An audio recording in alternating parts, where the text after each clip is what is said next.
So, ito pala yung mga pinamili namin, guys. O, diba? Pumili namin ng tubig. Hello, guys. So, ito nga pala yung mga pinamili namin. So, first, ayan, hoop.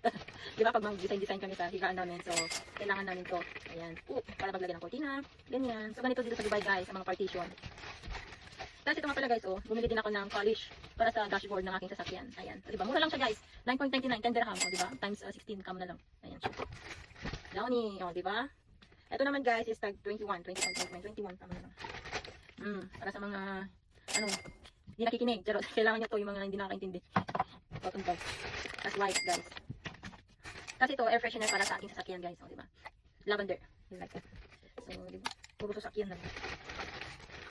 Tapos sabon, Dettol. Bango nito, guys. Antibacterial talaga siya. Tapos ito, para sa mga gamitan natin. Alam mo ito, yung nilalagay sa mga cabinet. Ayan, para hindi ipisin. Para hindi ba ipisin? Ang naglalagay ng mga ganito ba? Sa, ano, gamitan. Nail cutter. Bili yung kapatid ko. Tapos ito, guys. O, diba? Lalagay namin sa aming wall. O, bongga. Sinang hagdan. Tapos meron pang isa. O, diba? Pagka dyan. So, wood, guys. So, nabili ko to is 8.99 dirham. Ito siya. So, gagawa ako ng video kapag once na ilagay ko. Ito lang siya. Bale, ito, dalawa to. Ayan. Kabilaan. Dalawa siya kasi nakapakpa siya, guys. Tapos, ito nga pala yung mga binili kong ibang gamit. Guys, kompleto na yan. Kompleto na yung stock namin. Tapos bumili din yung aking kapatid ng mga beddings niya, bedsheet, pillow case, ganyan. Tapos ito, oh, water dispenser. Kasi yung nabili ng kapatid kong tubig, yung liit. Ito siya. Ayan. Tapos, doormat. Ayan, sa labas ko. Diba? So, nabili ko to is 9.99 dirham. Day to day. Ang mura ng bilihin doon, guys. Kaya kadalasan sa mga kababayan natin, kapag gusto magpakargo ba, doon sila namimili. Kasi mura lang. Tapos ito naman, guys, sa baba ko. Ayan. So nabili ko to is 12 dirham, 11.99. Kasi kapag gising sa maga, ayaw kong tumapak kasi sa floor, malamig, guys. Kagugulat yung katawang lupa. Tissue. Marami pa kami tissue dito, guys. Kasi gusto kong ma-stock laging tissue ba.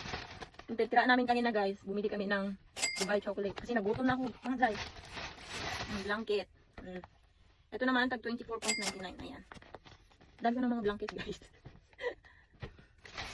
Oh, lagyan ng sabon. Ito naman, 4.99. 5 dirham lang. Ito, guys, is curtain ng bed. Bed curtains. Ayan. So, lalagyan ko dito. Ano na yan?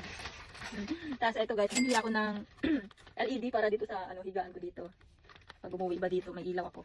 Kasi sinira ng kapatid ko yung maliit ng lamp, guys. So, ayan, bumili ako nito. So, ipapalibot ko yan sa dyan. Tapos ito, fitted sheet. Ayan, with pillow cover. Tsaka bed sheet na rin siya, guys. Ayan, double. Kasi malaki yung higaan namin. Ayan, bili lang ako ng mga ganito, guys. With pandikit in case you need right. So, ano yung iba? Wala na, well? Pinasok mo na lahat? Yun na yun. Ay, yung sa kanya, guys. Nasa taas, sinayos niya yung higaan niya. Dito sa inyo. Nag-ayos na siya ng higaan niya, guys. Diba? Nagsampayan namin, guys, oh. Doon. Pero sabi nung may-ari, lalagyan daw namin dito. Kasi bawal magsampay sa labas, guys. Ayan. Makalat pa, guys, kasi nakalipat lang namin kahapon. Ito, dito ko muna sinampay. Kapag naayos na totally itong room namin, guys, mag-video ako kung ano talaga yung itsura ng mga partition dito sa Dubai. Diba? Medyo hindi pa tapos, guys. Hindi pa nila nalagyan ng sampayan.